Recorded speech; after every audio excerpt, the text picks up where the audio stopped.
Hi friends, ఎలా ఉన్నారు? Welcome to my channel. చాలా రోజులైంది కదా వీడియో పోస్ట్ చేసి. సో ఇవాళ అయితే నేను ఉసిరికాయ పచ్చడితో మీ ముందుకు వచ్చేసాను. చూడండి, ఈ లోటాతో నేను లోటా నిండా ఉసిరికాయలు తీసుకున్నాను. అంటే ఇవి 1 కేజీ వెయిట్ ఉంటాయి. వీటిని శుభ్రంగా కడిగి ఆరబెట్టుకున్న తర్వాత ఇలాగ కళాయిలో వేరుశనగ నూనె పోసుకొని, చూడండి ఇలాగ గంటలో వేసుకొని కొద్ది కొద్దిగా జార విడిస్తే మనకి చేతి మీద నూనె అనేది పడకుండా ఉంటుంది. అదొక టిప్ ఫ్రెండ్స్. అయితే ఇలాగ కొన్ని కొన్ని వేసుకొని మనకి లో టు మీడియం ఫ్లేమ్‌లో పెట్టుకొని వేయించుకుంటే చాలా బాగా వేగుతాయి. లోపల వరకు కూడా కుక్ అవుతదనమాట.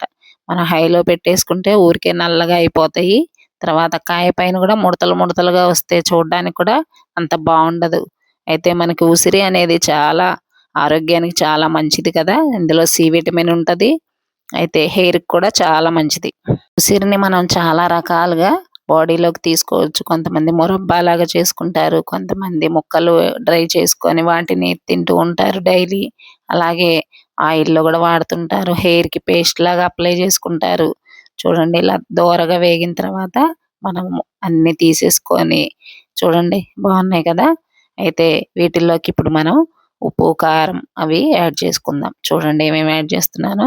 ఒక 100 గ్రామ్స్ ఉంటది ఈ గ్లాసు. ఈ గ్లాస్‌కి కొంచెం తక్కువే నేను సాల్ట్ తీసుకున్నాను. ఎందుకంటే పచ్చళ్ళ సాల్ట్ అనుకోండి, అది కొంచెం సాల్ట్ తక్కువుంటది. ఇది మళ్ళీ ఎక్కువైతే బావుండదు గదా! సో, మెంతి పొడి ఒక 20 గ్రామ్స్ వేయించుకొని మెత్తగా పౌడర్ చేసుకొని కలిపేసాను. తర్వాత కారం. కారం అయితే ఈ గ్లాస్‌తో 2 ½ గ్లాస్ తీసుకున్నాను.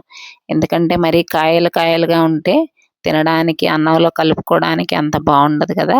సో, కొంచెం కారం గూడా ఉంటదని. మా కారం అయితే తక్కువ కారం ఉంటది ఫ్రెండ్స్. కారం ఎక్కువగా మంట పుట్టదు. సో, అందుకని నేను 2 ½ గ్లాస్ తీసుకున్నాను. ఎల్లిపాయలు ఇప్పుడు మనం పొట్టు తీసుకొని శుభ్రంగా ఇలా కచ్చా పచ్చాగా దంచుకొని 100 గ్రామ్స్ వరకు ఉంటాయి.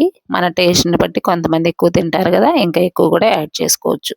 తక్కువ తినేవాళ్ళు తక్కువ యాడ్ చేసుకోవచ్చు. చూడండి ఇలా శుభ్రంగా మొత్తం కలుపుకున్న తర్వాత మనం ఇందాక ఉసిరికాయలు వేయించి పెట్టుకున్న ఆయిల్ ఉంది గదా! దాంట్లో తాలింపు చేసుకొని ఎండు మిరపకాయలు, అలాగే తాలింపు గింజలు, జీలకర్ర, కరివేపాకు కూడా ఉంటే యాడ్ చేసుకోండి. నాకు అవైలబుల్‌గా లేక నేను యాడ్ చేయలేదు.